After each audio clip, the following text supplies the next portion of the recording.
এই ভুট্টা ক্ষেতের ভিতর দিয়ে কোথায় যাচ্ছি আমরা, বন্ধুরা বলতে পারবে? কোথায় যাচ্ছি সেটাই তোমাদের সাথে আজকে শেয়ার করবো। হ্যালো এভরিওয়ান, কথা বলতে বলতেই চলে আসলাম আমাদের সেই ভাইরাল বিখ্যাত বড়ি বাগানে। এই তো দেখো, আমরা গেট দিয়ে প্রথমে ঢুকে গিয়েছি। দেখো গাছগুলো কত সুন্দর ভাই, এত ছোট ছোট গাছে এতগুলো করে বড়ি ধরে আছে, মাশাআল্লাহ, দেখতে অনেক সুন্দর লাগতেছিল। আমাদের এখানে আসার কারণ হচ্ছে বড়িগুলো এখন প্রায় শেষের দিকে, তো গাছগুলো ওনারা কেটে ফেলতেছিল। আজকে আমরা এখান থেকে বড়ই কিনে নিয়ে যাব। আর মজার বিষয় একটা কি জানেন, এখান থেকে আমরা নিজের হাতে বড়ই পেরে নিয়ে যাব। এখানে দেখতেই পারছো বন্ধুরা, এগুলো হচ্ছে পেয়ারা গাছ। আর এই বড়ই ক্ষেতের পাশেই কিন্তু পেয়ারা ক্ষেত গুলা ছিল। এখানে হচ্ছে 2টা পেয়ারা ক্ষেত এন্ড 2টা বড়ই ক্ষেত ছিল। তো পেয়ারা গুলো মাশাআল্লাহ অনেক বড় বড়।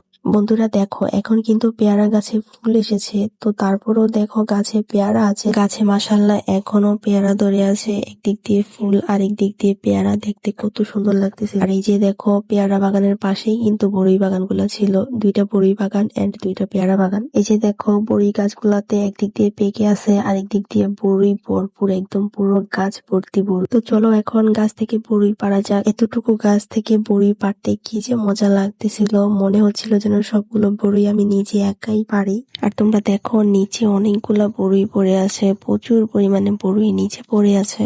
এই তো আমাদের বড়ই পাড়া শেষ। দেখো অনেকগুলা বড়ই পেরে ফেলেছি। তো এখান থেকে দেখো ওনারা মেপে দিচ্ছিল আমাদেরকে বড়ইগুলা। এই তো বড়ই নিয়ে এখন চলে যাব বাসায়। তো এখান থেকে যেতে মনেই চাচ্ছিল না, মনে হচ্ছিল এখানেই থেকে যাই। বড়ইগুলো এত মিষ্টি, যেহেতু রমজান মাস, তো খেতে পারবো না। তো বাসায় আসার পর আমরা কিন্তু ইফতারের সময় বড়ইগুলা খেয়েছিলাম, অনেক মিষ্টি ছিল।